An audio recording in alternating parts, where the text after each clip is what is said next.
आपुलेनी भारे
चैतन्य चोरीले चैतन्य चोरीले चैतन्य चोरीले चैतन्य चोरीले चैतन्य चोरीले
श्रीरंगी डोलत गेले तव अवचित पाचारिले पाठी मोरे चैतन्य चोरिले माझे चैतन्य चोरिले अवघे पारुषले दीनदेव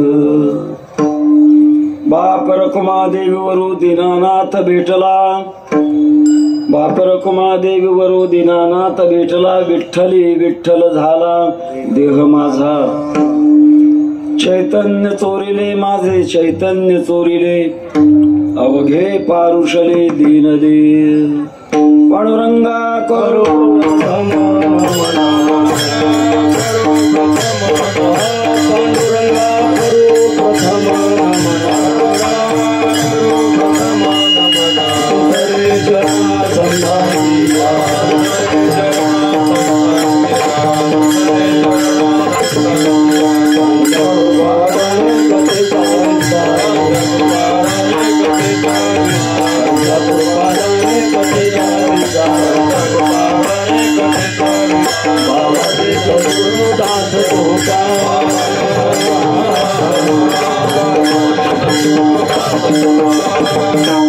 जयांचे केलिया स्मरण होय सकळ विद्यांचे अधिकरण तेची वंदो श्री चरण श्री गुरूंची ते नमस्कारून आता काय माझी वाणी मानेल संतांसी रंजवू चित्तासी आपुलिया माझी वाणी तुझे वर्णी गुणनाम कैसे देई प्रेम काही कळा मस्तक हे पायावरी या वारकरी संतांच्या ओम नमो ज्ञानेश्वर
सांदणीलांबुधावं जगन्नेतपाणिं मण्डनं मण्डनानां तरुण तुलसी माला कंधरं कंजनेत्रं सदय धवलहासं विठ्ठलं चिंतयामि विठ्ठल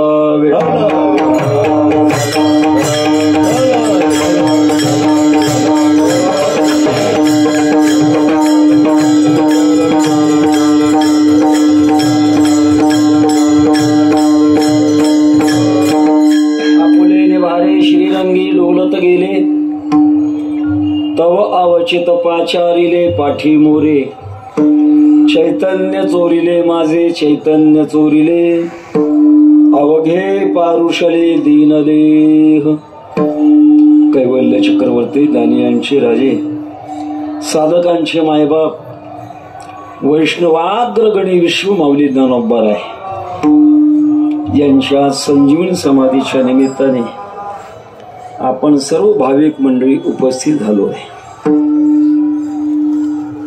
कारण भगवान पांडुरंग परमात्म्यानेच असा वर दिलाय पांडुरंगे प्रसन्नपणे दिदले देणे या ज्ञान जो करील याची यात्रा तो तारील सकळेही गोत्रा सकळेही कुळे पवित्रा याचे दर्शने होती असा भगवान पांडुरंग परमात्म्याने दानव महाराजांना आशीर्वाद दिलेला आहे कार्तिक शुद्धवारी पांडुरंगाची आणि कार्तिक वर्धेवारी विश्वमाऊली ज्ञानोबरायांची असं वारकरी संप्रदायातल्या व्रतामध्ये हे महत्वाचे व्रत आहे आज सेवेला निवडलेला अभंग विश्वमाऊली ज्ञानोबरायांचा आणि मधुर भावातला आहे आपल्या सद्गुरु जोग महाराज परंपरेतून ज्ञानोबरायांचा समाधी सोहळ्याची सेवा बराच वर्ष मुक्ताबाईंच्या फडावर होत असे जागा कमी काही अडचणीमुळे स्थलांतर झाले आजच्या सकाळच्या चिंतनात वैकुंठवासी परमपूज्य गुरुवर दुंडा महाराज जवळजवळ 32 वर्षे त्यांनी मधुर भावावरचे चिंतन करायचे अनेक प्रकारची ती परंपराच म्हणून की काय आपण सुद्धा सकाळच्या वेळात मधुर भावाचं चिंतन करतो पण महाराज कोणीकडे आपण कोणीकडे कहा भोजराजा कहा गंगा तेली पण बाकी आपण चालण्याचा प्रयत्न करायचा राजहंसाचे चालणे ते जरी झालं तरी बाकीच्याने काही चालू नये का अशा न्यायाने आपण वैकुंठवासी गुरुवरे मोठे बाबा यांची अकस्मात असलेली आज्ञा आणि त्यानंतर आमच्या संस्थेतील विश्वस्त मंडळी उल्हास महाराज असतील भानकर महाराज असतील नाना असतील यांनी ते आग्रह धरला की आजची सकाळची सेवा तुम्हीच करा वास्तविक संस्थेमध्ये महान महान रत्न आहेत महाराज एक आपण समाधी या उत्सवातील कीर्तन ऐकली असतात ज्यांच्यावरून विद्वानाचा जीव वाळून टाकावा अशी उत्कृष्ट अशा प्रकारचे चिंतक आहेत आपल्या संस्थेमध्ये सगळ्या दृष्टिकोनातून संपन्न अशा प्रकारची परंपरा आहे जोग महाराज परंपरेमध्ये उत्कृष्ट गायक आहेत उत्कृष्ट वादक आहेत उत्कृष्ट कीर्तनकार, प्रवचनकार आहेत. ही सगळी अशा प्रकारची वारकरी संप्रदायाला पुष्टी देणारी आणि सेवा करून घेणारी जी काही मंडळी आहे ती मंडळी सद्गुरू जोग महाराजांच्या परंपरेमध्ये प्राप्त झालेली आहे. जोग महाराजांच्या परंपरेमध्ये अनेक महापुरुषांचा अवतार झाला. मला वाटतं रात्रीच्या कीर्तनात वर्ष सुद्धा निर्देश करून सगळ्यांचा उल्लेख झालेला आहे. निवृत्ती नको अशा सर्व वैकुंठवासी गुरुवर्य मंडळींना साष्टांग दंडवत. आपण सर्व भाविक ज्ञानोबांच्या सद्गुरू जोग महाराजांच्या दरबारात उपस्थित आहात. उपस्थित संत महंत भाविक सज्जन, माता भगिनी, बालक बालिका, टाळकरी, मृदंगवादक, विनेकरी, ऑपरेटर साहेब, सर्वांना अंतःकरणपूर्वक वंदन. चिंतन करत असताना विश्वमाऊली ज्ञानोबांचा मधुर भावातला अभंग आपण चिंतनामध्ये घेत आहोत. परमात्म्याची भक्ती करत असताना भाव असल्याशिवाय भक्ती होत नाही. यंत्राप्रमाणे बडबड बडबड करणं किंवा बौद्धिक स्तरावरून साधना करणं ही खरी भक्ती नाही. परमात्म्याची भक्ती करण्याकरता हृदयाचा स्पर्श लागतो. हृदय वसव तुमचे गुणी, ठावा पाया पे चरणी, करोहारस सेवनवाने पेटे तो धनी तुका म्हणे. हृदयातून अशा प्रकारची भक्ती करावी लागत असते. आणि ती भक्ती का करावी लागते याचं कारण असं आहे की आपण जीव हे प्रवासी आहोत, गतिमान आहोत. गतिमान गतीचे दोन प्रकार आहेत, बाह्य गती आणि दुसरी अंतर्गती. बाह्य गती आपल्या शरीराची आहे. जन्माला आलो, अत्यंत लहान होतो, बघता बघता मोठे झालो, तरुण झालो, तरुण तारुण्य गेलं आणि वृद्धावस्था प्राप्त झाली. हे बाहेरच्या शरीराची गती चालू आहे. ही गती कोणी थांबवू शकत नाही. आतापर्यंत जगात कोणी थांबवली नाही, थांबवत नाही, थांबवणार नाही. उपजेते नाशे नाशिरे ते पुनरपी दिसे, घटिका यंत्र जैसे परिभ्रमेगा. माऊलीच्या म्हणण्याप्रमाणे हा प्रवाह चालूच राहणार आहे. पण या प्रवाहामध्ये एक महत्वाचा पुरुषार्थ आहे, एक स्वातंत्र्य. महाराज मानवी जीवनामध्ये काही पारतंत्र्य आहे आणि काही स्वातंत्र्य आहे. सांख्यशास्त्रामध्ये चिंतन आहे, सत्यकर्म मुले विपाको जात्यागृभोगा. जात, आयुष्य आणि भोग आपल्या मागच्या कर्माप्रमाणे आपण त्याच्यात परतंत्र आहोत. पण मात्र आपल्या स्वरूपामध्ये प्राप्त होण्याकरता करत असणारे प्रयत्न आणि प्राप्त झालेलं फळ याच्यामध्ये मात्र स्वतंत्र आहोत. विठाला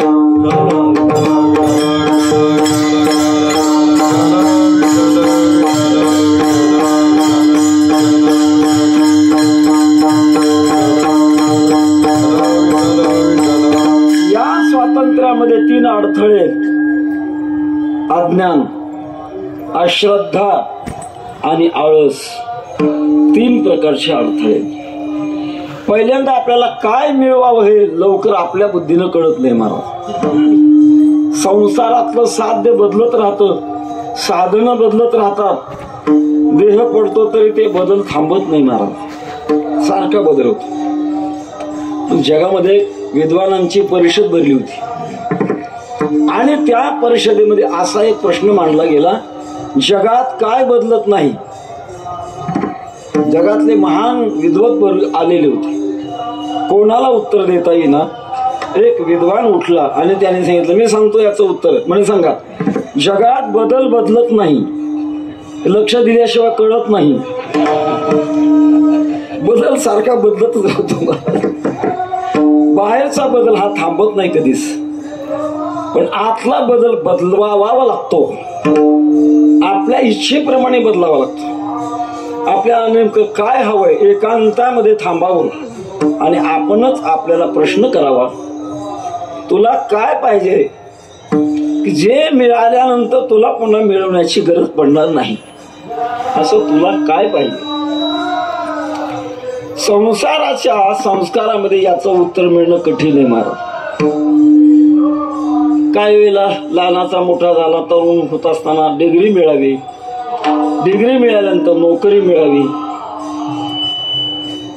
कीर्तनात नोकऱ्या लवकर मिळतात. नोकरी मिळाल्यानंतर 2 हाताचे 4 हात व्हावे. 2 हाताचे 4 हात झाल्यानंतर पुन्हा हात वाढवत राहावे. दिवस जाईल महाराज, या बदलाचा थांबत नाही हा बदल. पण असं काही आपल्याला मिळवायचं आहे की ते मिळाल्यानंतर आपल्याला पुन्हा दुसरं मिळवण्याची गरजच राहणार नाही. तेने झाले अवघे काम, तेने झाले अवघे काम, तेने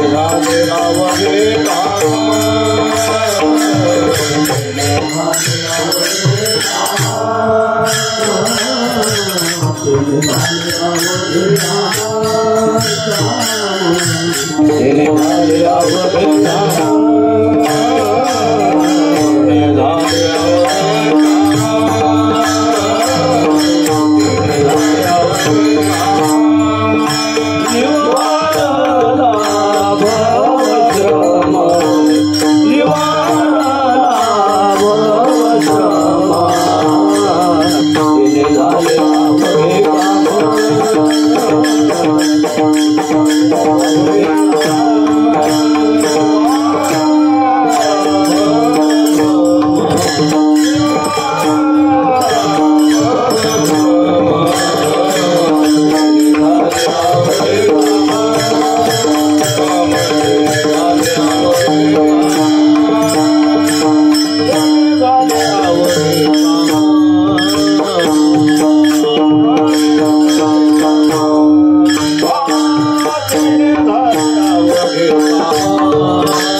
तेने झाले अवघे काम. इच्छेची निवृत्ती कायमची होईल. कशामुळं? ते नाही झाले. कशामुळं? एक धरिला चित्ती आम्ही रखुमाईचा पती, तेने झाले अवघे काम, निवारला भवभ्रम. संसारातला भ्रम नष्ट होण्याकरता भगवान परमात्म्याला आपल्या हृदयात धारण करावं लागत असतं आणि त्याच्याकरता वाटचाल करावी लागते. बाहेरचा प्रवास वेगळा आणि आतला प्रवास वेगळा. मनुष्य जीवनामध्ये माणसाला परमात्म्याच्या प्राप्तीचा प्रवास करावाच लागतो. का? खूप दूर आलेलो आहोत. हिंडता गव्हाने गा शिनलो येरझारी, न मिळेची दाता कोणी जन्म दुःख निवारी, कीर्ते संतामुखी तो मज दाखवा हरी, पांगुळा पाय देतो नांदे पंढरपुरी. तेव्हा पहिल्यांदा अज्ञान घालावं लागत असत. बरं, अज्ञान गेलं पण जे ज्ञान मिळालं त्याच्यावर श्रद्धा असावी लागते. पहिला टप्पा ज्ञान घालवू नये, दुसरा टप्पा त्याच्यावर श्रद्धा ठेवणे. श्रद्धावान लभते ज्ञान तत्पर संयते इंद्रिया. बऱ्याच वेळेला ज्ञान होतं पण श्रद्धा नसते. फिलॉसॉफीवर 2-2 तास व्याख्यान करणारी माणसं आहेत पण एकादशीला कांद्याची भजी खातात. कळालंय का पटलंय? फक्त कळालंय, पटलेलं नाही. बरं, कळलंय पटलंय परंतु आळस जर असेल, हे तसा अवकाश आहे म्हणे करीने ते पिसे, हाती काय ऐसे तुका म्हणे निमेसी. अहो करू ज्ञानोबरांच्या समाधी सोहळ्याला जाऊन आताच काय बिघडलंय आपलं, काय आणलंय, जाऊ जाऊ म्हणता म्हणता आळंदीला येत नाही तर वैकुंठाला जातात. आळस आहे. तिन्ही गोष्टी दूर कराव्या लागत असतात आणि परमार्थ अंतरंगाचा प्रवास सुरू करावा लागत असतो. सुरू करत असताना तो कसा सुरू करावा लागत असतो? या प्रवासाला बाह्य मदत आहे पण खरी अशा प्रकारची वाटचाल जर करायची असेल तर स्वतः करावी लागत असते.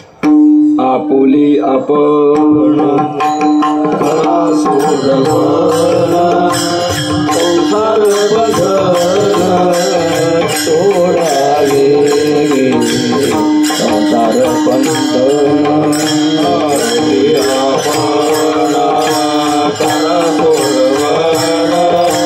संसार बंधन सोडावे संसार बंधन आपुले आपण करा सोडवण आपुले आपण करा सोडवण आपुले आपण करा सोडवण आपुले आपण करा सोडवण संसार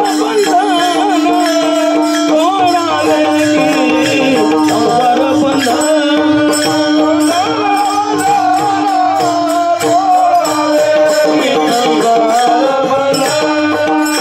संसार पहिली गोष्ट आपला आत्मा जागा झाला पाहिजे महाराज.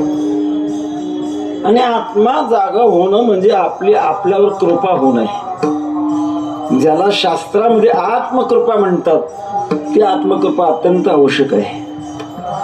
आत्मकृपा नाही, शास्त्र कृपा, संत कृपा, परमात्मा कृपा काही करू शकत नाही महाराज.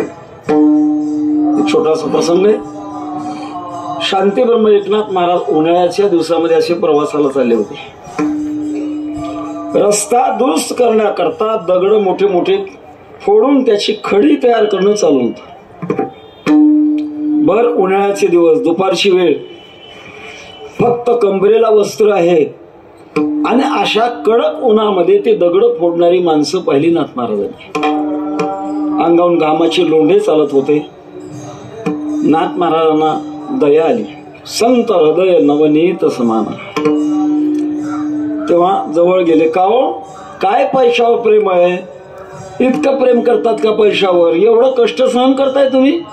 सांगितलं महाराज, पैशाचं प्रेम समजू नका. असं कष्ट जर केलं तर गोळाभर अन्न आम्हाला मिळत. आम्ही असे दुर्दैवी आहेत. आम्हाला मालकीची जागा नाही, मालकीची घरं नाही. कुठंतरी मोकळ्या जागेवर कपड्याचं असं काहीतरी करतो आश्रय आणि त्याच्यात राहतो. असं काम करावं लागतं तेव्हा आम्हाला गोळाभर अन्न मिळतं. नाथ महाराज दया आली आणि आपल्या संत चतुष्टयामध्ये शांती ब्रह्म एकनाथ महाराज हे जहागीरदार संत होते. समृद्धी आणि शांती याचा संगम नाथ महाराजांच्या जीवनामध्ये होता.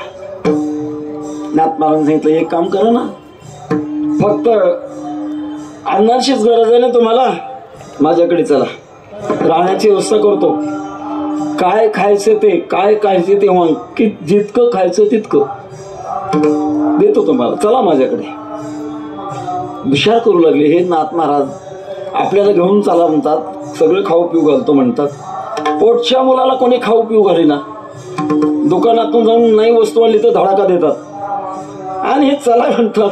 काय प्रकार आहे? आपल्याला गोड बोलून घरी घेऊन जातील आणि घरी कामं सांगितल्याशिवाय राहणार नाही.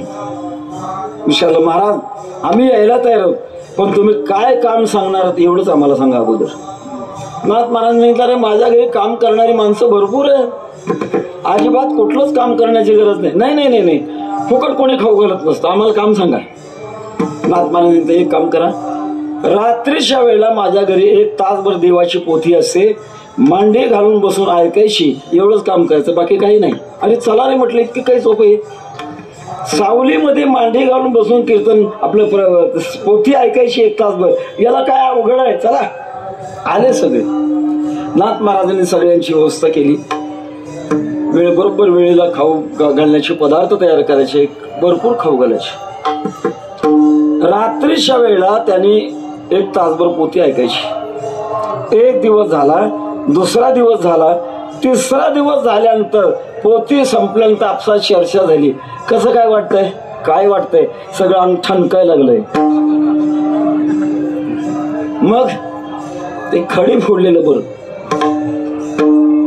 आपण एक काम करू, पहाटे उठून आपल्या ठिकाणाला जाऊ, पण आताच नाथ महाराजांची परवानगी घेऊ आणि सकाळी उठून लवकर जाऊ. आले नाथ महाराजांकडे, महाराज आम्ही सकाळ सकाळ आमच्या ठिकाणाला जाणार. नाथ महाराजांनी विचारलं, का हो माझ्याकडनं काही सेवा कमी पडली का? नाही महाराज, तुम्ही भरपूर सेवा केली. मग का जाता? अहो महाराज, दिवसभर खडी फोडलेली बरी, पण 1 तास पोथी ऐकलेली बरी नाही. आत्मकृपाच नाही महाराज. जोपर्यंत आत्मा जागा होत नाही तोपर्यंत मनुष्य परमार्थाला लागतच नाही. विठ्ठल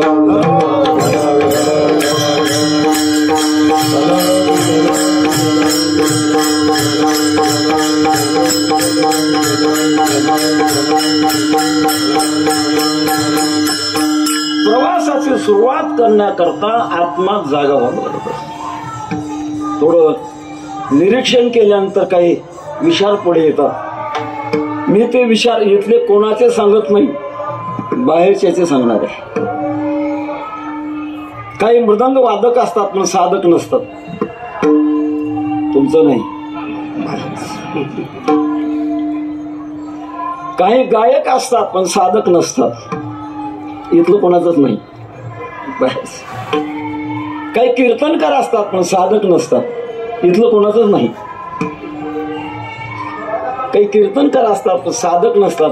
काही साधक असतात पण कीर्तनकार नसतात. काही दोन्ही नसतात आणि काही दोन्ही असतात. त्याच्याकरता आपला आत्मा जागा व्हावं लागत असत. नुसतं तत्वज्ञान सांगून होत नाही महाराज. थेरीमध्ये जन्म घालण्यापेक्षा प्रॅक्टिकल मध्ये घातला पाहिजे. विठ्ठल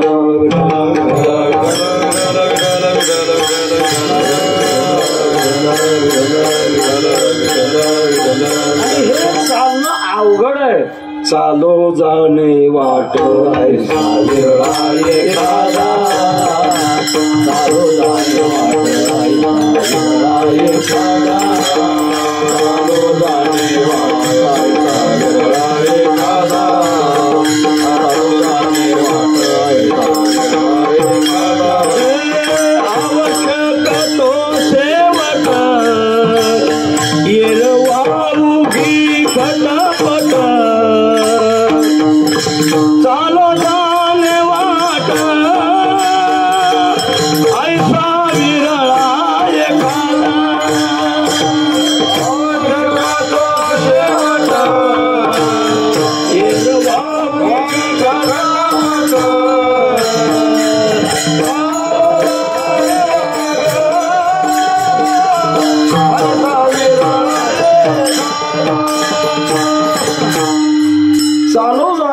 ऐसा विरळा एखादा. विरळा ऐसा कोणी तुका त्याची लोटांगणी.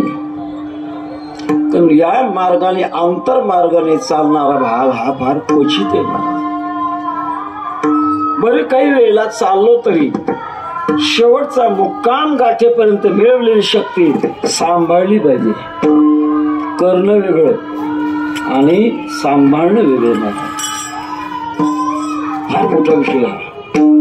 महाराजांना म्हणावं लागला, ऐसा लाभ बांधा गाठी, आपुले केले आपण खाय, तुका वंदी त्याचे पाय.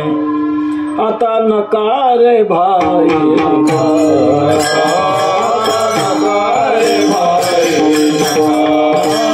आता नका रे भाई,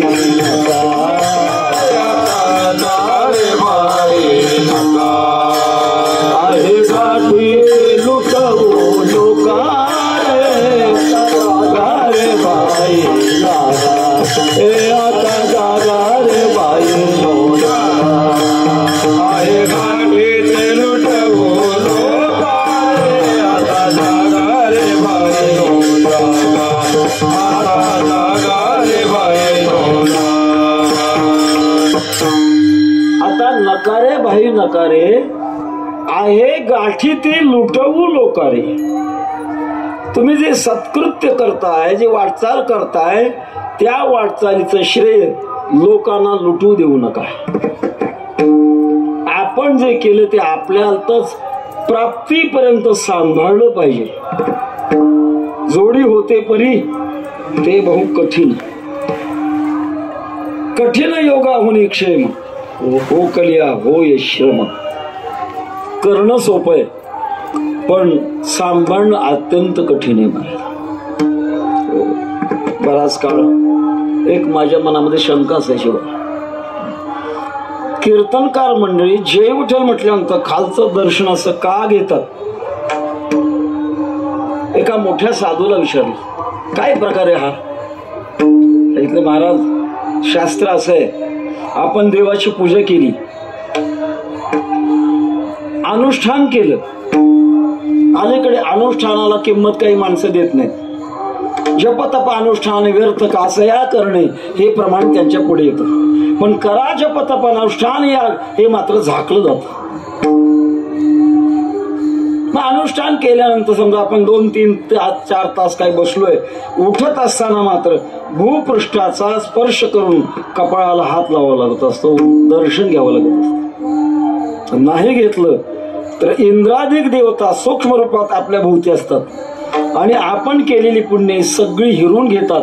आपण निष्काम कर्मयोगी. बारकावाय महाराज याच्यामध्ये पूजा केली, पूजा संपल्यानंतर भूमातेचं दर्शन घ्यावं. अनुष्ठान केलंय, मध्यंतरी उठण्याची वेळ आहे, अशा वेळेला भूपृष्ठाचं दर्शन घ्यावं. भजन केलंय, संपल्यानंतर भूपृष्ठाचं दर्शन घ्यावं. कीर्तन श्रवण केलं किंवा सांगितलंय त्यावेळेला भूपृष्ठाचं दर्शन घ्यावं. तर त्यावेळेला ते पुण्य आपल्या जीवनामध्ये शिल्लक राहत असतं. दुसरी गोष्ट आहे, आपण केलेली पुण्याई लोकात प्रगट करू नये. का बरं? लोकांमध्ये आपण केलेलं पुण्य जर सांगितलं गेलं तर ते पुण्य नष्ट होतं.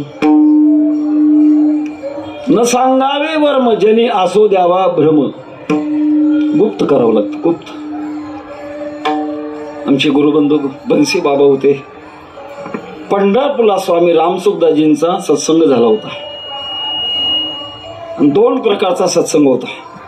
बहुजन लोक करता सत्संग वेगळा आणि साधना करणाऱ्या साधका करता सत्संग पहाटे 4 वाजता निवासस्थानावर. योगाने आम्ही त्या सत्संगाला जायचे पहाटेच्या. एके दिवशी मनसी महाराज बरोबर असायचे, पांडुरंगबाई बरोबर असायचे. आम्ही जायचे, काही अंतःकरणातले शंका प्रश्न त्यांना विचारायचे.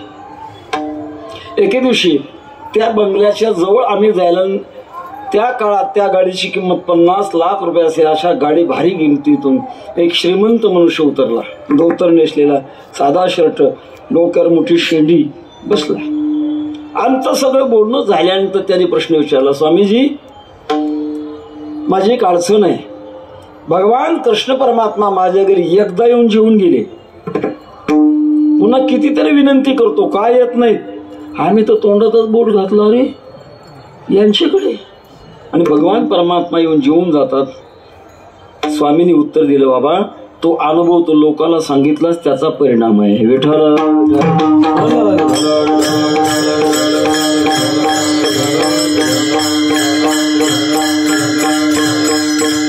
सामान्य वृत्तीमध्ये दम निघत नाही महाराज. आपण केलेली साधना किंवा पुण्य लोकांना सांगण्याची घाई होते. कुंभमेळा आहे, गेलो प्रयागराजला, बद्रीनाथ, केदारनाथ, गोकुळ, वृंदावन, काशी सगळे क्षेत्र करता करता 1 महिना लागला. गावाकडे आल्यानंतर सकाळचं स्नान करून घराच्या बाहेर पडला.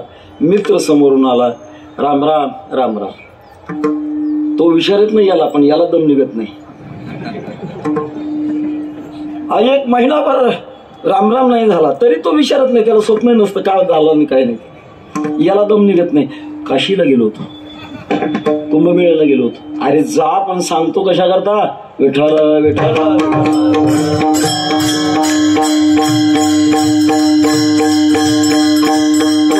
दृष्टांत देतात, नाना कृषीवला फुले पांघरले पेरिले तसे झाकी निपजले दान पुण्य.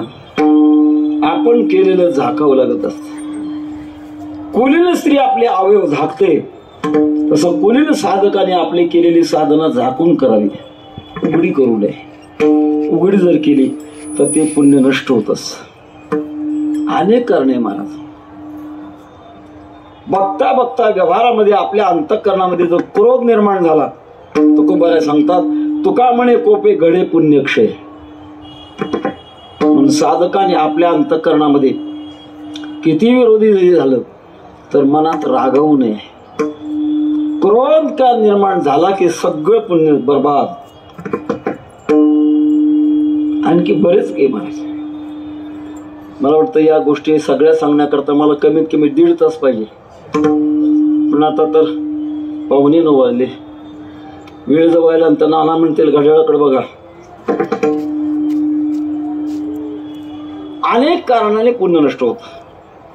परद्रव्य पर नारीचा अभिलाष येतो हरास सर्व भाग्या. परस्त्री किंवा परधन याच्या बाबतीत जर मनात अभिलाषा धारण केली तर पुण्य राहतच नाही महाराज. आता ठाव शरीरी नसावा, लाभेविन जीवा दुःख देतो, लाभेविन जीवा दुःख देतो. मत्सराचा ठाव शरीरी नसावा, लाभेविन जीवा दुःख देतो, लाभेविन जीवा दुःख देतो. अंतःकरणात कोणाचाच मत्सर करू नये महाराज. मत्सराच्या द्वारे आपल्या पुण्याचा नाश होत असतो. कोणाची निंदा करू नये. येथे निंदकापासी आशेषही पापे. देवाचं निर्माल्य स्वीकारू नये. देवाचे निर्माल्य कोण सेवे हाती, संकल्पाशी होती विकल्पते. मोठा इतिहास आहे. पुष्पदंत नावाचे भगवान शंकराचे भक्त गंगेच्या काठावर झोपडीमध्ये राहायचे आणि अखंड अशा प्रकारचं ओम नमः शिवाय मंत्राचा जप करायचे. एका महापुरुषाने असं वचन सांगितलंय की ओम नमः शिवाय हा मंत्र सिद्ध महापुरुषाच्या मुखातून आला तरच घ्यावा. प्रेमानंद स्वामी वृंदावन. सिद्ध महापुरुषाच्या मुखातून आला तरच त्याचा उच्चार करा. मग नाही करायचं म्हटलं तर सांब सदाशिव सांब सदाशिव मंत्राचा जप करावा. आणि असा जप करता करता पुष्पदंत अखंड जप करायचे आणि सगळी दक्षता घेतल्यामुळे पुण्य खूप झालं, खूप झालं. पुण्याचा परिणाम स्वर्गातल्या इंद्राला भीती वाटायला लागली. कदाचित आपली जागा घेईल हा. म्हणतात बुवा राजकारणामध्ये आपल्या पक्षातला एखादा कार्यकर्ता चांगला लोकप्रिय जर झाला तर वर्षाला भीती वाटते. मग त्याला खाली कसं दाबावं 65वी कला असते. दाबतात खाली. तसं इंद्राला वाटलं की आता याचं दिवाळ आताच काढलं पाहिजे. पुष्पदंत भल्या पहाटे स्नाना करता जायचे. इंद्राने भगवान शंकराच्या पिंडीवर वाहिलेली फुलं आणि बेल आणला आणि पहाटे 3 वाजता त्या वाटीवर टाकून दिला. पुष्पदंताला समजलं नाही आणि ते ओलांडलं गेलं. ओलांडण्याचा परिणाम सगळ्या पुण्याचा नाश झाला आणि नाश झाल्यानंतर त्यांना कळालं की माझं पुण्य संपलंय. पुन्हा भगवान शंकराची स्तुती केली. महिम न पारंते परम विदुषो यज्ञ सदृशी. पुण्य फळ मिळवलं. देवाच्या निर्माल्यामुळे पुण्य नष्ट होत. जाता जाता आणखी सांगता येईल महाराज. आपण अन्न घेत असताना अशी साधक अवस्था जर असेल ते अन्न मिळवण्याकरता आपल्याला फुरसत नाही, वेळच मिळत नाही. मग अशा वेळेला मधुकरीचे अन्न परम पवित्र करी निष्पाप साधक आहे. पण बाजूला गेलोय आणि बाजूला गेल्यानंतर दुसऱ्याचं जर अन्न खाल्लं आपलं पुण्य राहत नाही महाराज आपल्याकडे. दुसऱ्याला दिलेलं वस्त्र आपण जर वापरलं तरी आपलं पुण्य राहत नाही. आता काही मंडळी म्हणतील फारच बोलणं चाललंय. त्याचं कारण आहे महाराज आपल्या हक्काचं किंवा आपल्या कष्टाचं असावं. आपल्याला हक्काचं म्हणजे वाडवडिलांची काही जमीन आहे त्याच्यातून येणारं उत्पन्न आहे त्याच्यातून तरी असावं. किंवा नसेलच तर आपण कुठंतरी स्वावलंबी असावं. वैकुंठवासी गुरुनाम गुरु बंकर स्वामी महाराजांनी जवळच्या काही मंडळींना कुणाला गौंडी काम शिकवलं, कुणाला शिलाई काम शिकवलं. आपण असं स्वतःच्या पायावर उभं राहा. स्वावलंबन हे जीवन, परावलंबन हा मृत्यू आहे. आणि त्यातल्या त्यात माझ्या वाचनात असं गेले महाराज, पौर्णिमा आणि अमावस्या हे पर्व काळ आहे. पौर्णिमेला एखाद्याचं अन्न जर खाल्लं तर 14 दिवसाचं पुण्य त्याला जात ज्याचं आपण अन्न खाल्लं त्याला जात. आणि अमावस्येला जर एखाद्याचं अन्न खाल्लं तर हे 29 दिवसाचं पुण्य ज्याचं अन्न खाल्लं त्याला जात. आता पिढाच आहे नाना. आपली अन्नपूर्ण योजना काय करायची? बारकावेचे शास्त्री महाराज, त्यातल्या त्यात बंसी महाराज, कोकटे महाराज, आम्ही सगळे महाराज म्हणजे माऊली वगैरे हे सगळे आम्ही भटकी विमुक्त जातीतले. कोणती जात? भटकी विमुक्त जात. 5-5, 6-6 दिवस बाहेरच्या बाहेर. आता घरचं कवा खावं? त्याच्याकरता तुकोबाराने एक मार्ग सांगितलाय. राम म्हणे ग्रासो ग्राशी तोची देवीला उपवासी.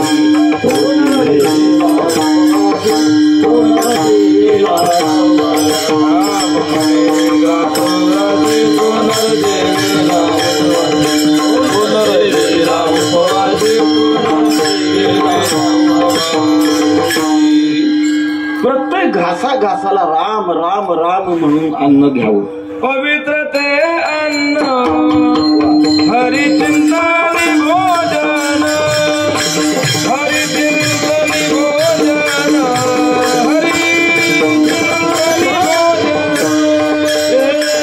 पवित्र ते अन्न हरिचिंतनी भोजन, हरिचिंतनी भोजन. पवित्र ते अन्न हरिचिंतनी भोजन. भगवान परमात्म्याचं चिंतन करत करत घासाघासाला भगवंताचं चिंतन करावं. महाराज म्हणतात मग तो उपवास आहे. त्याच्यातून पुढचं पाऊल टाकावं. ज्या घरी आपण भोजन केले त्या घरचं एखादं लहान लेकरू त्याच्या हातात पैसे घालावे. नसेलच तुमच्या देवघर मला बघू द्या म्हणून देवघराजवळ जाऊन दक्षिणा ठेवावी. उमेश महाराज मार्ग आहेत भरपूर. पुण्य सांभाळायचंय. का बोलू लागलो मी? पहिल्या शब्द करता एवढं बोलायला लागलो. आपले आपल्या तेव्हा परमार्थाची वाटचाल आणखी पुष्कळच आहे महाराज. का सांगू एखादं सांगतो. आपण शेतामध्ये सापडलोय, कडक ऊन लागले आणि सावलीला बसण्याकरता दुसरं झाडच नाही, फक्त उंबराचं झाड आहे. उंबराच्या झाडाच्या सावलीला जर बसलो तर आपलं पुण्य सगळं त्या झाडाला जातं. त्याचं कारण असं म्हणतात, भगवान नरसिंहाने हिरण्यकश्यपूचा काटा काढला आणि आपली नख उंबराच्या झाडात खोवली. कारण उंबराचं झाड थंड असतं. उंबराची उकरून मुळी तोडली आणि खाली जर कोरं गाडगं लावलं तर त्याचे थेंब थेंब त्याच्यात पडतात. वर झाकण ठेवावं लागतं. नसता सर्प येऊन ते पाणी पितो. उष्णता नष्ट करण्याचं एक खूप चांगलं साधन आहे ते. आणि मग अशा वेळेला त्या उंबराच्या झाडानं भगवंताला प्रार्थना केली, देवा तुम्ही माझ्यात एवढं विष सोडलं, माझा काही फायदा? भगवान परमात्म्याने वर दिला, तुझ्या सावलीला जो कोणी बसेल त्याचं पुण्य तुला मिळेल. आता संकट काळच आहे, बसल्याशिवाय गत्यंतरच नाही. कोणत्या नियमाला अपवाद असतो. आपलं पुण्य त्याला जाऊ द्यायचं नाही असं म्हटलं तर नरहरी नरहरी नरहरी नामाचं चिंतन करावं. मग मात्र पुण्य आपलं आपल्याला राहतं. विठ्ठल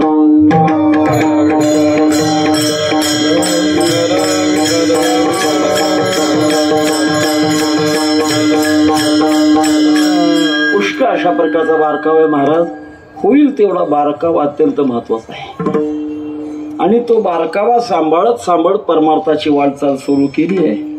माऊली म्हणतात, मी परमार्थाची वाटचाल करत असताना स्वतःच्या भारानं वाटचाल केली. अभंगाच्या पहिल्या चरणात आपुलनी भारे श्रीरंगी डोलत गेले, आपुलनी भारे श्रीरंगी डोलत गेले, आपुलनी भारे श्रीरंगी डोलत गेले, आपुलनी भारे श्रीरंगी डोलत गेले, आपुलनी भारे श्रीरंगी डोलत गेले, आपुलनी भारे श्रीरंगी डोलत गेले, आपुलनी भारे श्रीरंगी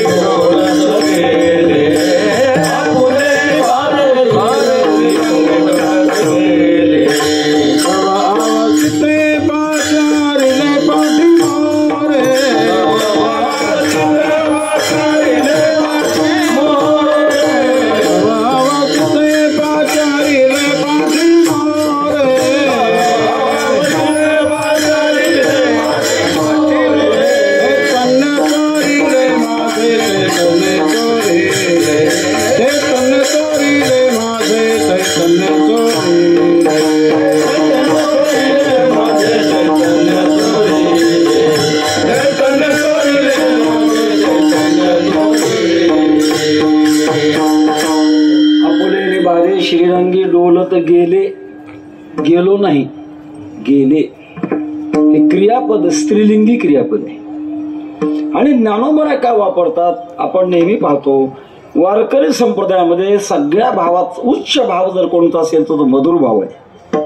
म्हणून आपल्या रामकृष्णारी भजन झाल्यानंतर रूप पाहता लोचने अभंग म्हणतो, हा मधुर भावातला अभंग आहे. आणि आपलं भजन थांबवत असताना सुद्धा गवळण म्हटल्याशिवाय आपण थांबवत नाही.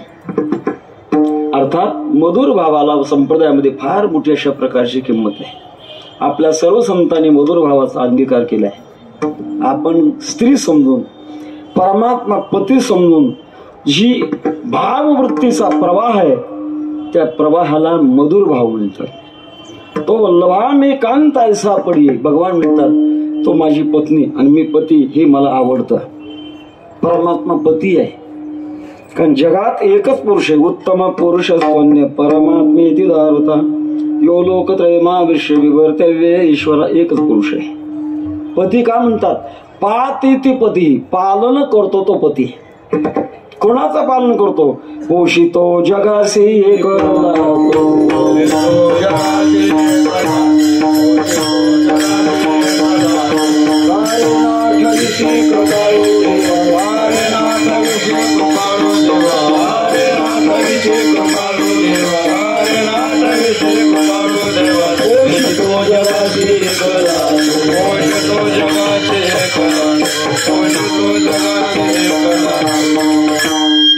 टाळकरी शंका घेतील उत्तरार्ध म्हणून आमची काही परीक्षा चालली का? परीक्षेचा काळ नाही हा, तो कोजागिरीचा काळ आहे.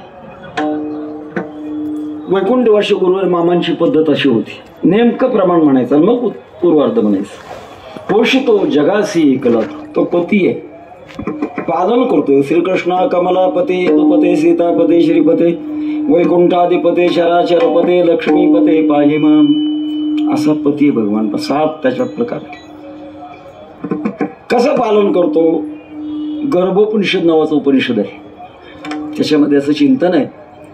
जेव्हा आईच्या उदरामध्ये गर्भगोळा राहतो, 7 महिन्याचा झाल्यानंतर टाळू फोडून जीवात्मा आत शरीरात जातो. याचं प्रत्यंतर जुन्या काळात लोकांना माहित आहे की मुलगा किंवा मुलगी जन्मानंतर टाळू माकायची, खड्डा असायचा. खड्डा कशामुळे? हे फोडून जीवात्मा आत जातो.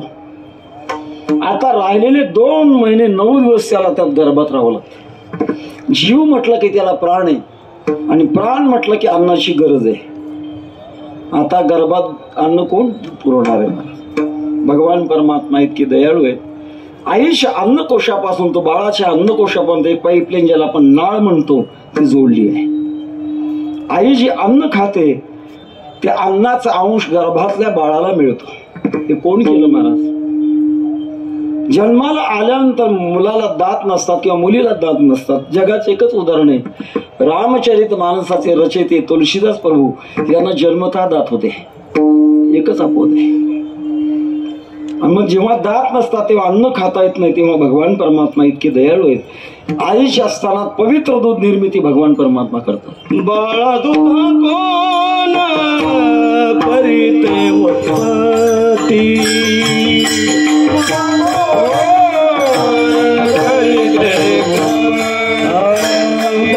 दुधा कोण करीते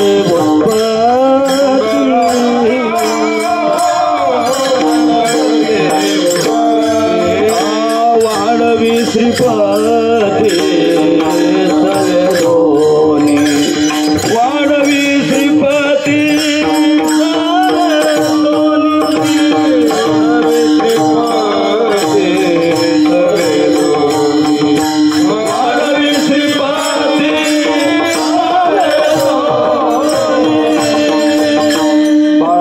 कोण करीते उत्पत्ती, वाढवे श्रीपती सरी दोन्ही. परमात्मा पालन करतात. आणि सगळे जीव अपरा प्रकृती आहे, पारतंत्र्य आहे. पण अपरा प्रकृतीतल्या जीवाने परमात्म्याचा आश्रय करावा. ज्ञानोबा त्या वृत्तीने सांगतात, आपुले निभारे, हे आपल्या जबाबदारीनं. बराच विचार आहे महाराज याच्यात. आपला भार आपण घ्यावा का आपला भार देवावर घालावा? प्रमाण विरुद्ध एक. तुका म्हणे घालू तयावरी भार, वागुहा संसार देवा पायी, नलगे भार डोई घ्यावा, होईल आघावा तुका म्हणे आनंद. आपण आपला भार घेऊ नका, परमात्म्यावर भार घाला. मग कोणता भार आहे? बाहेरच्या जगातल्या जीवनाचा भार परमात्म्यावर घालायचा, पण परमार्थ वृत्तीचा भार मात्र आपला आपण घ्यायचा. उद्धरेद आत्मनात्मानम आत्मा नमो साधेत आत्मैव आत्मनो बंधोबंध आत्मैव परात्मना. आपण आपलाच अशा प्रकारचा भार घ्यायचा, आपली दक्षता आपण घ्यायची आणि बाहेरची दक्षता मात्र भगवंतावर सोपवायची. महाभारताचा प्रसंग आहे. युद्धाचा 9वा दिवस, रात्रीची वेळ, आणि दुर्योधन भीष्माचार्यांच्या महालात गेला. विनंती करू लागला, आचार्य तुम्ही फक्त आमच्या बाजूला राहता, पण प्रेम मात्र पांडवावर करता. तसं अलीकडच्या काळात काही माणसं एकाचा चहा पितात, दुसऱ्याचे पोहे खात्यात, तिसऱ्याचे जेवण करतात, चौथ्याच्या गाडीत बसतात आणि प्रचार चौथ्याचा करतात. कोणाचा कोणाला मेळ लागत नाही. ते म्हणे खायचं कणगीला, गायचं इरलेला. आमच्याकडे फक्त राहता आणि प्रेम तुमचं पांडवावर आहे. 9 दिवसात एकही पांडव मेला नाही आणि आमचे डझनाने मेले. खोसलं महाराज. लागलीच प्रतिज्ञा केली, दुर्योधना उद्या 10वा दिवस आहे, सूर्यास्तापर्यंत एक तरी पांडव धराशायी पाडील किंवा मी तरी पडत. प्रतिज्ञा केली. रात्रीची वेळ आणि धर्मराजांना ही प्रतिज्ञा कळल्यानंतर धर्मराज अत्यंत चिंताक्रांत वृत्तीमध्ये होते. भगवान कृष्ण परमात्मा गेले, धर्मराजाचं सांत्वन केलं, धर्मा चिंता करू नका, चिंतन करावं. कुठल्याही संकटामध्ये चिंता करण्यापेक्षा चिंतन ही आपल्याला शक्ती देत असतं. चिंतन करा. तुमचा फक्त भाऊच आहे, माझे काही नाते आहे, त्याची काय काळजी करताय? भीमदादा नकुल सहदेव यांचं सांत्वन करता करता रात्रीचे 11 साडे11 वाजले असतील आणि ज्या अर्जुनावर हा प्रसंग, त्या अर्जुनाच्या महालात गेले. अर्जुन घोरत पडलेले होते. हालून जागे केलं. अर्जुना उठ. काय देवा, नवीन बातमी कळाली का? आम्ही कळाली. कोणती? ते भीष्माचार्यांनी केलेली प्रतिज्ञा. मग का विमा उतरलास काय? इतका निवांत घोरत पडलास? कसं काय घोरत पडलास? अर्जुनाने सांगितलं, देवा ज्याच्यावर आम्ही भार घेतला तो तू जागायस आणि आमच्या झोपेचं काय नुकसान करून घेऊ? आता तुझं कळेल ते करी तारी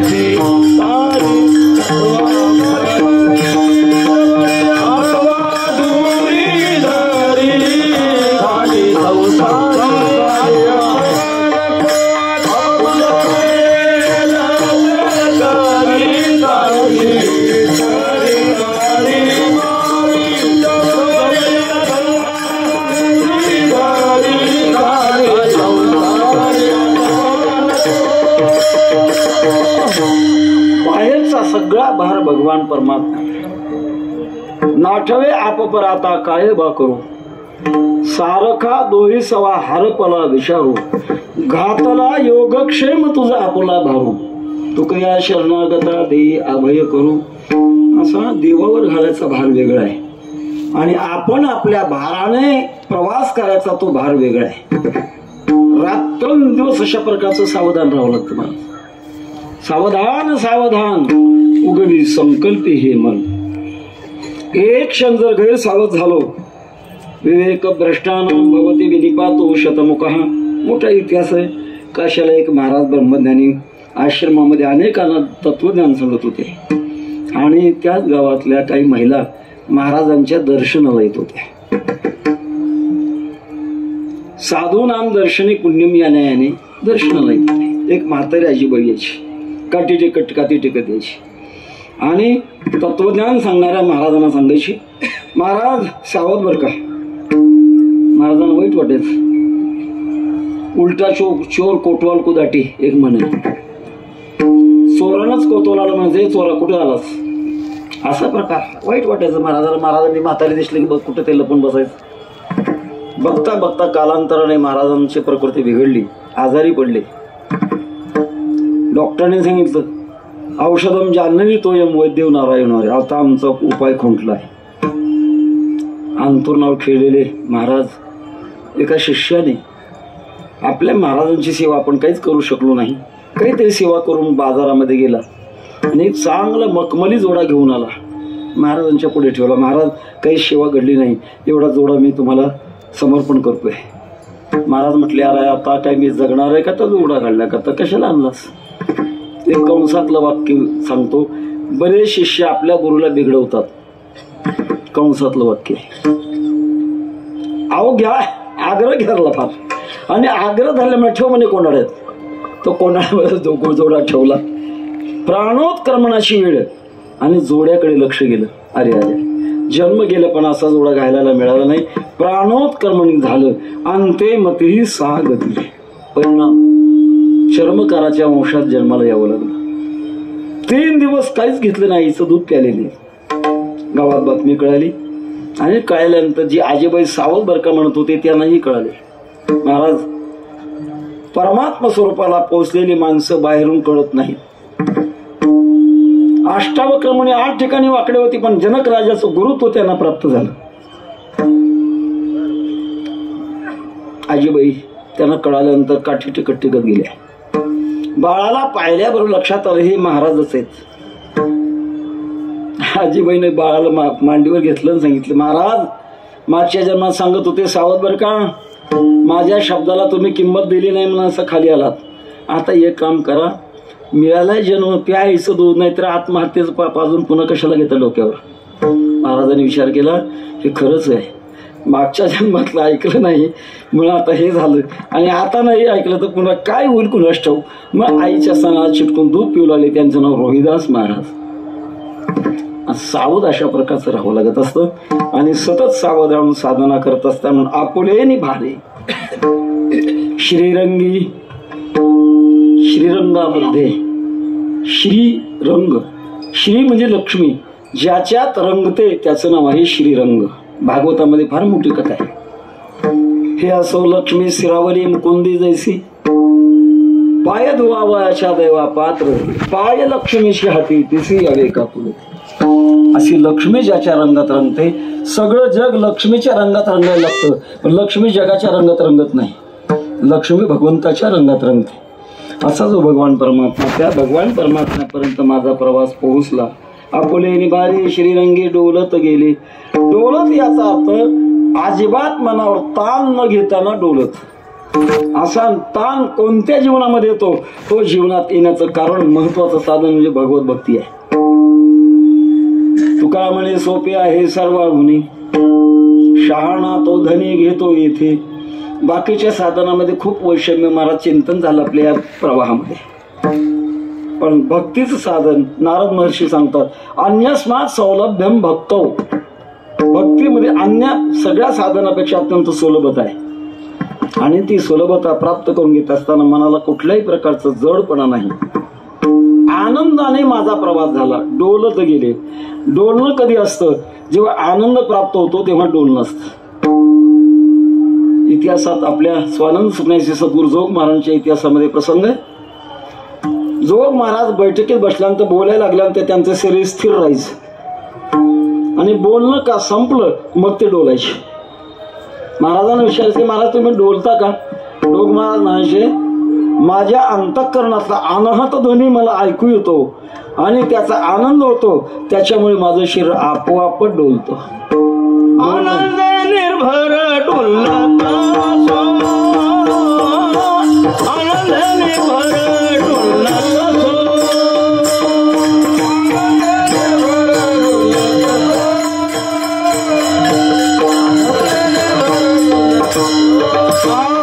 सर्व सुख झालो, सर्व अलंकार, आनंद निर्भर डुलत सो, आनंद निर्भर डुलत सो.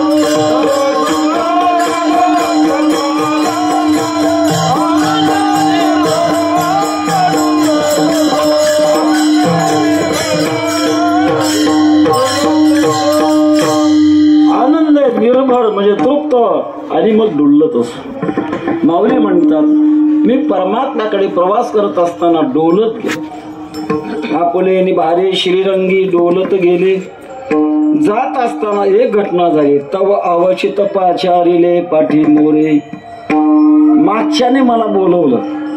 कोण मागचा आहे? या सर्वज्ञ सर्व परमात्मा मागचा आहे. मागचा म्हणजे वृत्तीच्या मागे अधिष्ठान आहेत. आणि त्याने मला बोलवलं. काय बोलवलं? 9 वाजून 5 मिनिटं झाले.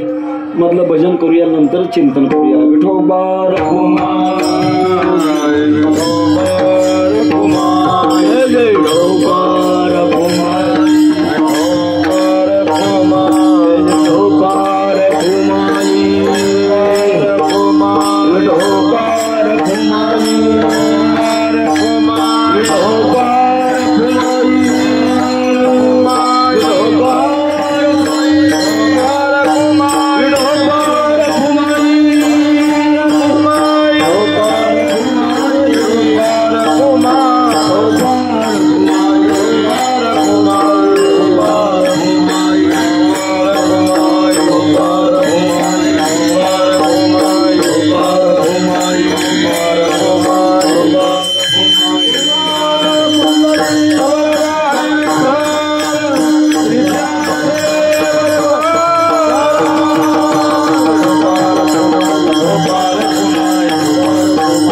श्रीरंगी डोलत गेले.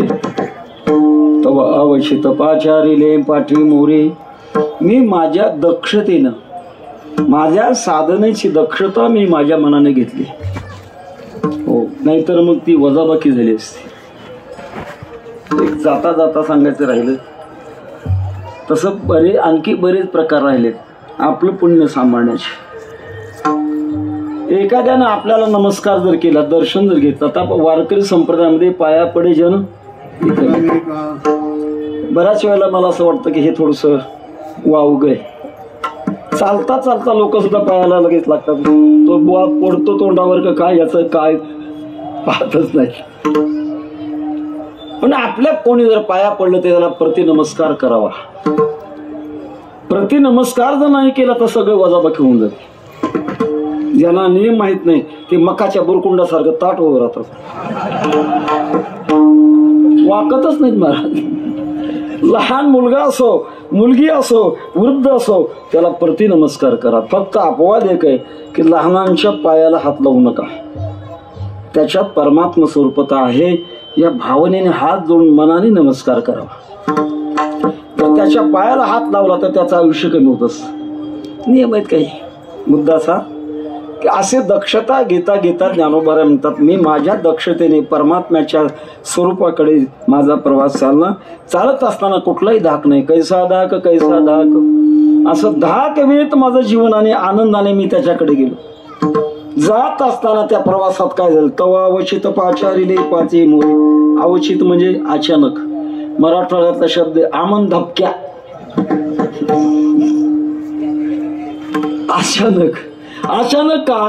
त्याचं कारण आहे महाराज, भगवान परमात्मा आपल्याला काही संकेत देणार आहे हे साधकाला कळत नाही महाराज.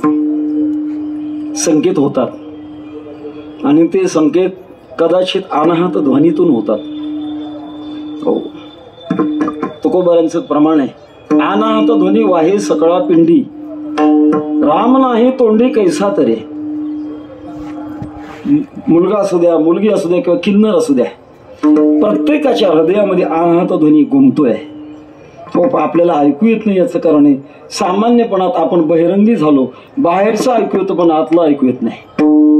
आणि ती अंतर्मुख अवस्था प्राप्त झाल्यानंतर भगवंताने संकेत केला, तवा अवचित पाचा. अवचित का? याचं कारण आहे आपल्याला ती अवस्था प्राप्त होणार आहे, साधकाला कळत नाही. त्याला वाट बघावं लागते. प्राप्त काळ घडी आल्या वेळा, प्राप्त काळ घडी आल्या वेळा, प्राप्त काळ घडी आल्या वेळा. तुका म्हणे नाही चालत तातडी, नाही चालत तातडी, नाही चालत तातडी, नाही चालत. प्राप्त काळ घडी आल्या वेळा, प्राप्त काळ घडी आल्या वेळा, प्राप्त काळ घडी आल्या वेळा. परिपच्यन्ते कृषी गर्भादयो यथा. शेतातलं धान्य काही कालानंतरच परिपक्व होतं किंवा पोटातला गर्भ सुद्धा त्याला काही मुदत आहे तोपर्यंत थांबावं लागतं, न तो परिपक्व होतो. तसं आपण करत असणारी साधना पूर्णत्वाला प्राप्त जाण्याकरता काही वाट बघावी लागते. आणि म्हणून अशी वाट पाहता पाहता भगवान परमात्म्याचे संकेत आपल्याला देतात. पाठी मोरे म्हणजे अंतरंगातून भगवान परमात्म्याने आम्हाला काही संकेत दिला. बोलवलं तव अवचित पाचारिले पाठी मोरे, त्याने संकेत दिला आणि संकेत दिल्यानंतर केलं काय? अभंगाच्या दुसऱ्या चैतन्य चोरिले माझे चैतन्य चोरिले, चैतन्य चोरिले माझे चैतन्य, चैतन्य चोरिले माझे चैतन्य चोरिले, चैतन्य चोरिले माझे चैतन्य चोरिले, चैतन्य चोरिले माझे चैतन्य चोरिले, चैतन्य चोरिले माझे चैतन्य चोरिले, चैतन्य चोरिले माझे चैतन्य चोरिले, चैतन्य चोरिले माझे चैतन्य चोरिले.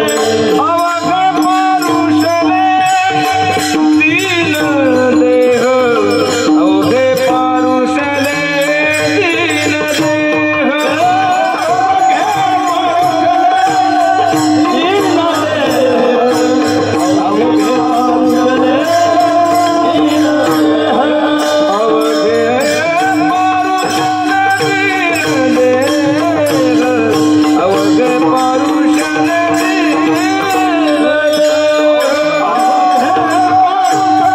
दीन देह,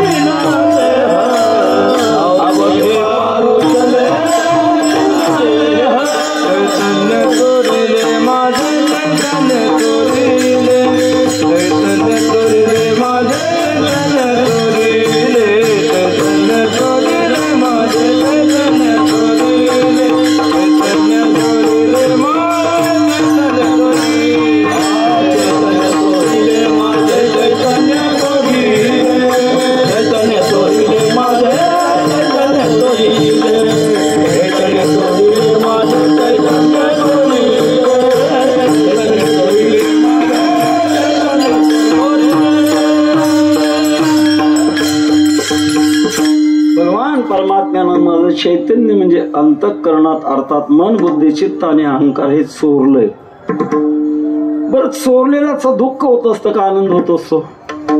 आपण तर चालीवर म्हणायला लागलो चैतन्य चोरीले माझे चैतन्य. चोरी झाल्यानंतर दुःख होत असतं का आनंद होत असतो? पण काही चोरी फायद्याच्या असतात महाराज.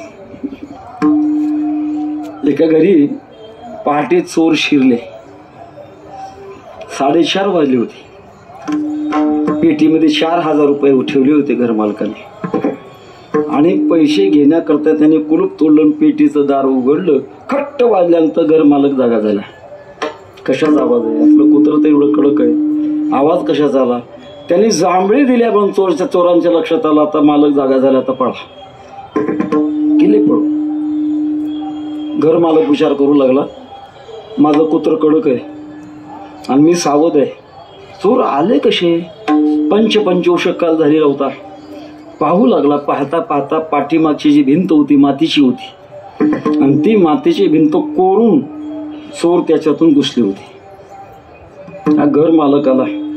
आल्यानंतर परत त्या भिंतीजवळ आला. इथून चोरी केली का? इथून शिरले का? पाहता पाहता त्या घर मालकाला एक पाकिट दिसलं पैशाचं.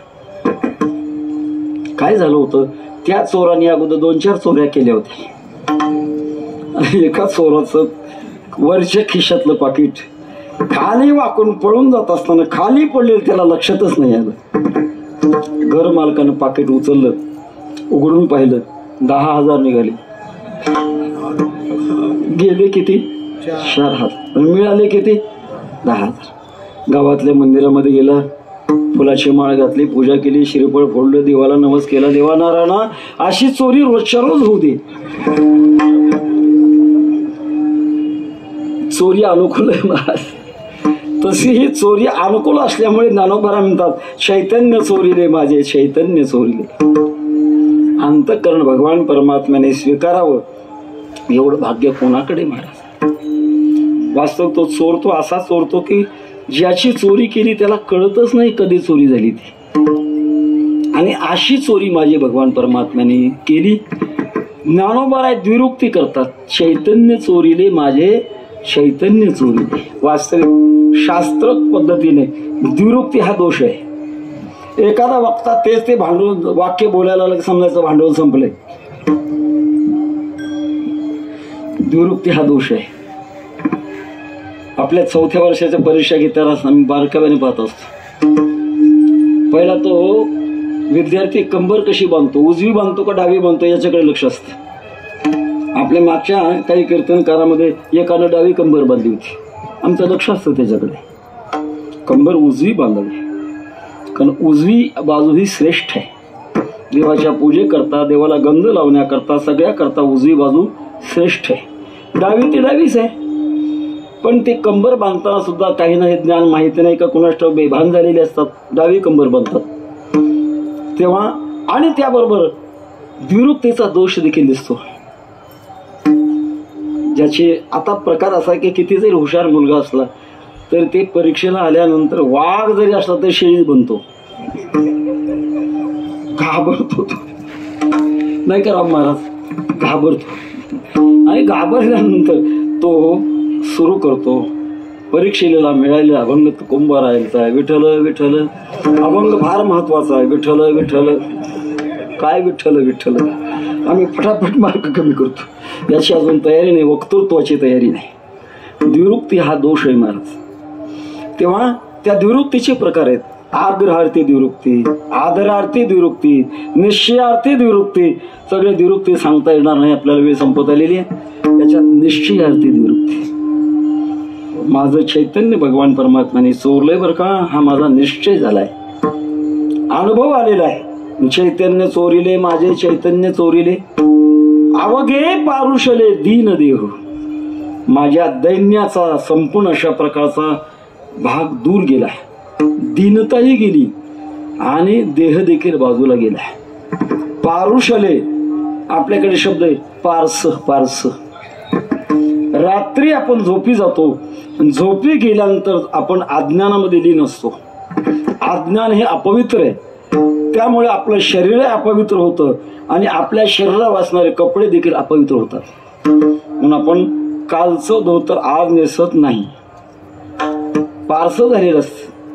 पण काही महाभाग धोत्रामध्ये भरपूर नीळ टाकतात, 8-8 दिवस त्याला पाणीच लावत नाही ते आय विटाळा खंड सोहळा.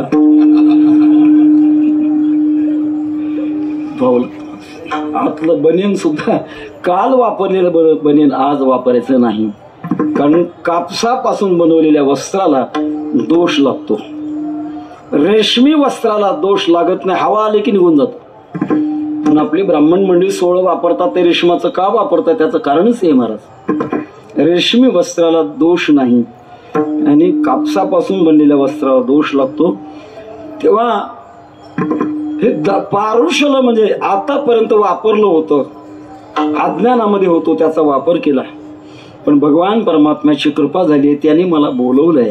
भगवान कोणालाही बोलवायला मोकळे नाहीत महाराज.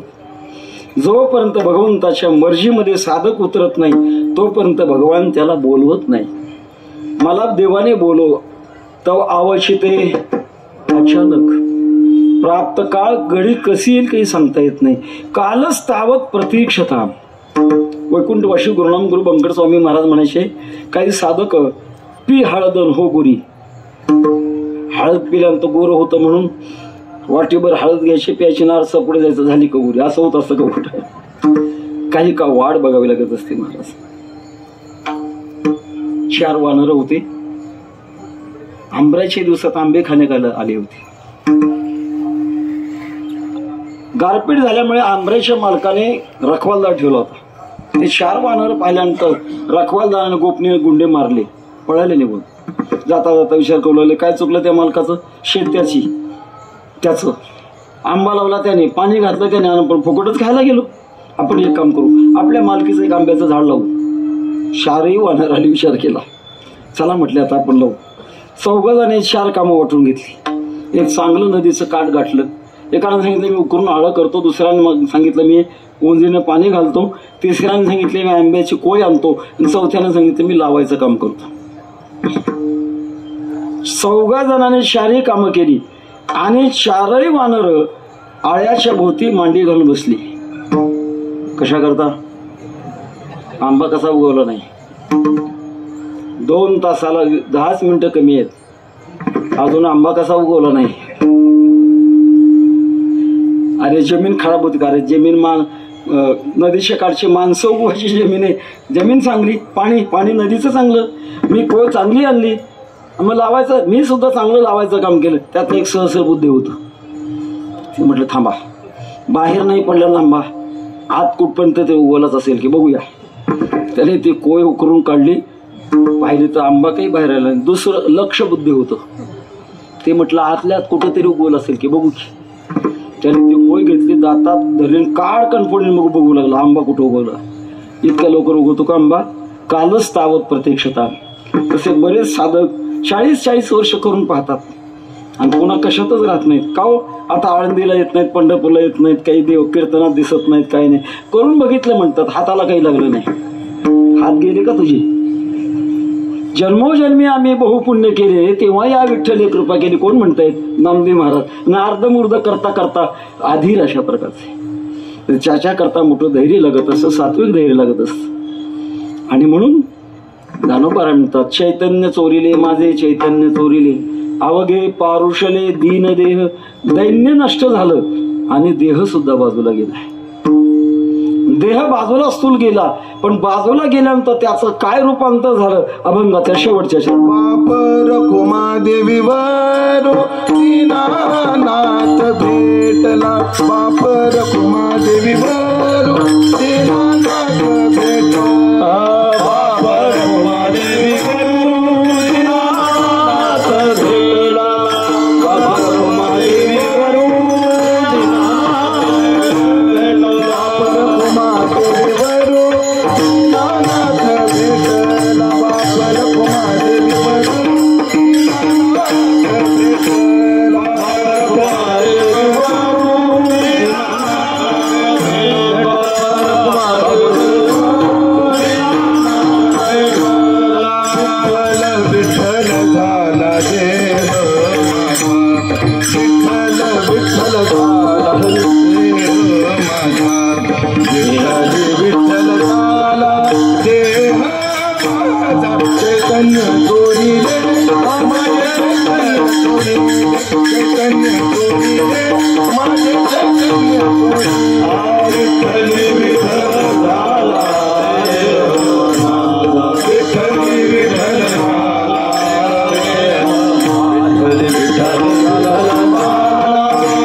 भेटला. विठ्ठले विठ्ठल झाला देह माझा. रखुमादेवी त्यांचे पती भगवान पांडुरंग परमात्मा माझे बाप. ज्ञानोबरांची नाममुद्रा आहे. जसं एका जनाजने रात्री सांगितले त्यांची नाथमारांची नाममुद्रा. तुकोबरांचे तुका म्हणे, नामा म्हणे, जनी म्हणे, हे नाममुद्रा अभंगाचे आहेत. तेव्हा ज्ञानोबरांच्या 2 नाममुद्रा, ज्ञानदेव म्हणे आणि बाप रखुमादेव. वारकरी संप्रदायातला इतिहास आहे. 16 वर्षापर्यंत वाङ्मय ज्ञानदेव म्हणे आणि नंतर 6 वर्षाचं जे वाङ्मय ते बाप रखुमादेवी. अशा प्रकारची वारकरी संप्रदायाची प्रवाहाची परंपरा. असा भगवान पांडुरंग परमात्मा मला भेटला आणि भेटल्यानंतर माझा पूर्ण बदल झाला. विठ्ठले विठ्ठल झाला देह माझा. देह माझा वेगळा राहिला नाही, भगवान परमात्म्याच्या स्वरूपामध्ये मिसळला. ब्रह्मज्ञानाने वृत्ती परमात्म्याशी एकरूप होईल. पण भक्तीमध्ये अशी शक्ती आहे. ब्रह्मभूत काया होत असे कीर्तने. ज्ञानोबा सदैव सच्चिदानंद का मोहावे ते. याप्रमाणे उदासीनाचा देह ब्रह्मरूप नाही, पुण्य पाप लागत त्या भगवत रूप मला प्राप्त झालं. चैतन्य चोरिले माझे चैतन्य चोरिले, अवघे पारुषले दीन देह. विश्वमौली ज्ञानोबाने एक अलौकिक अशा प्रकारचा जीवनाचा अंतरंग प्रवास या अभंगाच्या 3 चरणातून मांडला. आपल्याला प्राप्त वेळेप्रमाणे आणि यथामती यथावकाश करण्याचा प्रयत्न केला. वैकुंठवासी गुरुवारे मामासाहेब म्हणायचे आपण भाग्यवान आहोत. ज्ञानोबा तुकोबारांच्या नंतर जन्माला आलो. ज्ञानेश्वरी मिळाली, आपल्याला गाथा मिळाला, संत नाथ महाराजांचं भागवत मिळालं. या इतके आपण भाग्यवान आहोत. त्यांच्या उपकाराची परतफेड करू शकत नाही, पण आपल्या साधनेमध्ये त्यांचा आशीर्वाद मिळण्याकरता मात्र नामचिंतन करू शकतो. म्हणून ज्ञानेश्वर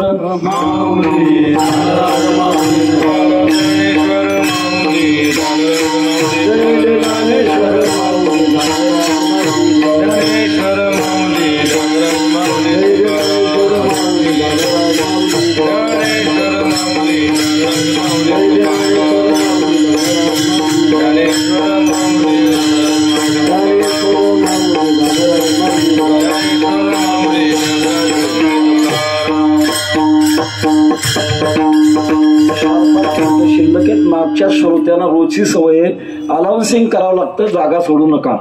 वारकरी संप्रदायामध्ये आपण 2 तास थांबलेल्याचं फळ आरतीमध्ये असते आणि ती आरती न घेताना आपण उठून जाता निष्काम कर्मयोगी म्हणावं लागेल. काही फळावर तर चांगले बजवई बाजूला करतात आणि एखादा लहान शिकाऊ मुलगा मृदंगावर ठेवतात. सगळ्या आरतीचा भट्ट्याबोळ करून टाकतात. आरतीचे गुणे गेली मी पण माझे, असं महत्व असताना सुद्धा. आणि तीर्थक्षेत्रे कृतम पापम वज्रलेपम भविष्यती. कीर्तनात शेवटचं पुंडलिक करते म्हणण्याच्या अगोदरचं उठणं हे मोठं पाप आहे. त्याच्याकरता ते वज्रलेप होईल. मी मागच्या सगळ्याच श्रोते मंडळींना विनंती करतो की थोडं मला माझं मनोगत प्रगट करायचंय. नानाची परवानगी घेतो, वेळेची थोडा वेळ पुढे जाईल, थोडं मनोगत प्रगट करतो. जे मनोगत प्रत्येक कीर्तनाच्या शेवटी करण्याचा मी प्रयत्न करतोय ते मनोगत पुढे करतो. मनोगत असं आहे की आपण सर्व मंडळी भाग्यवान आहोत. नाथ महाराज म्हणतात, भरतखंडी नरदेव प्राप्ती हेतु परम भाग्याची संपत्ती. आणि त्यातल्या त्यात आम्ही असं